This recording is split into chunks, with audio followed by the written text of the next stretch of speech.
लेकिन बहुत से लोग ये भी मुझसे सवाल पूछते हैं कि अगर परमात्मा एक ही चीज है और एक ही परमात्मा के अनेक रूप हैं, तब फिर ये आपस में हम लोगों में प्रेम क्यों नहीं होता? अभी तक जाना नहीं कि हम एक ही शरीर के अंग प्रत्यंग हैं। मनुष्य की चेतना में अभी ये बात आई नहीं कि हम एक ही शरीर के अंग प्रत्यंग हैं। अगर ये हाथ में दर्द होता है तो दूसरा हाथ उसको सहलाता है। वो ये नहीं सोचता कि मैं इस पे उपकार कर रहा हूं, और बगैर सहलाए चाहिए, क्योंकि सारा शरीर दुखने लग गया। एक हाथ के दुखने से सारा शरीर दुखने लग गया। अगर आप एक शरीर के अंग प्रत्यंग सब लोग हैं, तो फिर हम लोग अलग अलग कैसे? क्योंकि हम भूल गए एक बड़ी भारी बात जो हर पौर्वात्य के देशों में, ओरिएंट में,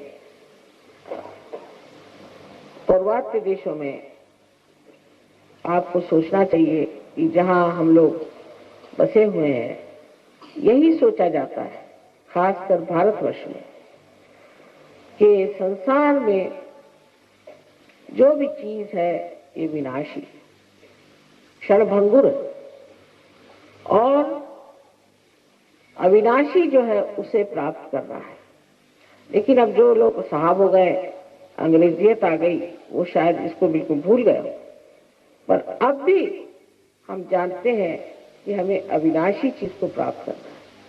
हर चीज विनाशी है, और इस चीज के पीछे में हमें वहीं तक जाना चाहिए जहां तक इसकी मर्यादाएं हैं, उससे परे नहीं। ये हम सब जानते हैं, हम भारतीयवासी विशेषकर इस बात को जानते हैं। जब हम इस सत्य को एक जानते हैं, और जब हम ये जानते हैं कि आत्मा का साक्षात्कार होना ही हरेक धर्म का चरम लक्ष्य है। बहुत से लोगों ने तो देव देवताओं की बात नहीं करी, किसी ने तो परमात्मा की बात नहीं करी, ईश्वर की भी बात नहीं की, जैसे बुद्ध ने, क्योंकि उन्होंने ये सोचा कि जब तक इनका आत्मा साक्षात्कार नहीं होता, तब तक कोई भी बात करिए तो बात ही रह जाएगी और इनमें कुछ समझ नहीं आएगा। तो बेहतर है पहले सिर्फ आत्म साक्षात्कार ही करो, जो असली चीज है उसी को प्राप्त करो, सिर्फ तुम आत्म साक्षात्कार को ही प्राप्त करो, ऐसे बात कहते रहे। तो ये लोग झूठ तो बोलते नहीं, पहली बात। और दूसरी बात ये कि इनमें और हमें बड़ा भारी एक अंतर था।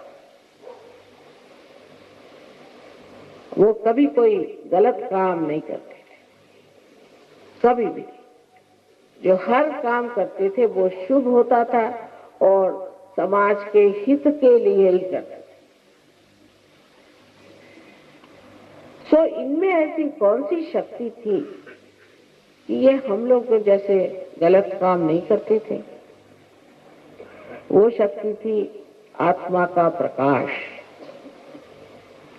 जब हमारे अंदर आत्मा का प्रकाश आ जाता है तो उस प्रकाश में हम देखते हैं उस सत्य को जो केवल सत्य है। पर ये प्रकाश जो आता है वो हमारे नस नस में बहना चाहिए। जिस तरह हम जानते हैं कि इसको छूने से ये ठंडा लग रहा है, और अगर उसे छू ले तो गर्म लगेगा, उसी प्रकार हमारे उंगलियों पे पता होना चाहिए, उंगलियों पे पता होना चाहिए उसका बोध, उसका विद, जिससे वेद शब्द बना है, उससे इसके इंग्लिश में नॉलेज कहते हैं, नोइंग, ग्नोस्टिक कहते हैं। जब तक ये घटित नहीं होता है, जब तक हमारी वो स्थिति नहीं आती है, तब तक हम एक भ्रम के चक्कर में न जाने क्या क्या करते रहते हैं। अब कोई साहब है, उनको बैठे बैठे भगवान का नाम ही रखते बैठे। कोई साहब है, वो कुछ और करते बैठेंगे। उनसे पूछिए कि ये सब करके क्या आप पाप रहित हो गए? क्या आप कोई गलत काम नहीं करते? हर धर्म में जो आदमी है, चाहे वो ईसाई हो, मुसलमान हो, सिख हो, क्रिश्चियन, कोई भी धर्म का आदमी आप ले लीजिए, उस पर कोई बंधन नहीं। वो चाहे तो किसी गर्दन काट दे, चाहे तो किसी को डुबो दे, चाहे तो झूठ बोल बोल के लोगों को ठग ले, कुछ भी कर ले, उस पर कोई उसके ऊपर बंधन नहीं है किसी चीज का। हाँ ठीक है, मंदिरों में गए, मस्जिदों में गए, सब जगह गए, वहां तो भगवान को नमस्कार किया और फिर जैसे थे वैसे ही। सो क्या ये सब गलत बातें तो नहीं हुई?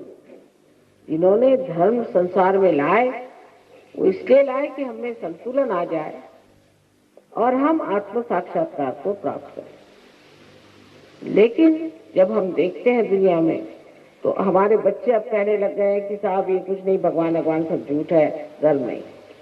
और बहुत से साइंटिस्ट भी ऐसा, जब वो ऐसा कहते हैं तो ये कहना चाहिए कि ये साइंटिस्ट ही नहीं है, क्योंकि साइंटिस्ट आदमी को अपना दिमाग खुला रखना चाहिए और देखना चाहिए कि कोई बात है या नहीं। एकदम से ही आप कैसे मना कर रहे हैं? परमात्मा है और उनकी शक्ति चराचर में है, और जितने भी संत साधु संसार में हो गए, जो सद्गुरु थे, उन सब सद्गुरुओं का भी जो जीवन था वो बिल्कुल असल, नकली नहीं था। वो खालिस लोग थे, बिल्कुल शुद्ध लोग थे, और उसी शुद्धता को आप भी प्राप्त कर सकते हैं। ये शुद्धता आपको प्राप्त करने के लिए परमात्मा ने बड़ी सुंदर आपके अंदर बड़ी संजोकर व्यवस्था बनाई। इसी ज्ञान को हम सहयोग में आपको बताने वाले हैं, लेकिन बताने से नहीं होने वाला, ये घटना घटित होनी चाहिए।